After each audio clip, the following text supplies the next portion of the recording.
Assalamualaikum warahmatullahi wabarakatuh. Materi kita hari ini adalah fungsi alokasi dalam fungsi APBN itu gunanya agar pemerintah dapat mengalokasikan pendapatan yang diterima sesuai dengan sasaran yang dituju. Misalkan ada beberapa bagian dari dana tersebut yang digunakan untuk gaji pegawai, ada yang untuk belanja barang, dan ada yang digunakan untuk proyek tertentu. Nah, untuk fungsi distribusi sendiri, fungsi distribusi pada penyusunan APBN ini gunanya adalah dapat mendistribusikan pendapatan yang diterima secara adil dan merata. Fungsi distribusi ini dilakukan untuk memperbaiki pendapatan di masyarakat sehingga masyarakat miskin dapat dibantu.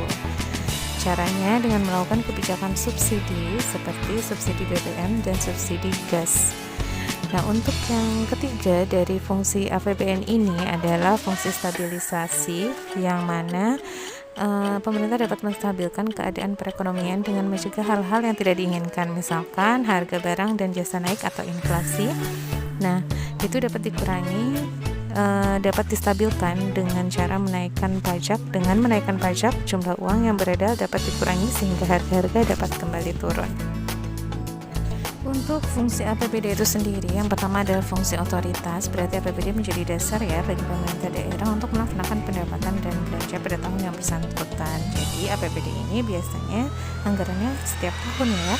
Untuk fungsi perencanaan berarti APBD menjadi pedoman bagi pemerintah daerah untuk merencanakan kegiatan pada tahun yang bersangkutan. Contohnya perencanaan kegiatan daerah untuk tahun 2020, misal untuk tahun ini adalah dialokasikan untuk COVID atau untuk wabah pandemi corona seperti itu. Dan untuk yang fungsi pengawasan sendiri, pedoman untuk menilai atau mengawasi apakah kegiatan yang diselenggarakan pemerintah itu sudah sesuai dengan ketentuan yang telah ditetapkan.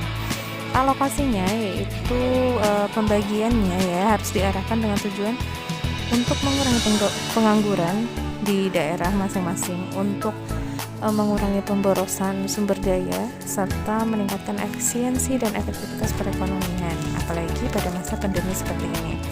Dan untuk yang terakhir adalah fungsi distribusi, berarti APBD dalam pendistribusiannya harus memperhatikan keadilan dan kepatutan ya. Jadi tetap semuanya untuk fungsi APBN dan APBD pasti seharusnya itu memperhatikan rasa keadilan untuk masyarakatnya masing-masing. Demikian materi hari ini. Wassalamualaikum warahmatullahi wabarakatuh.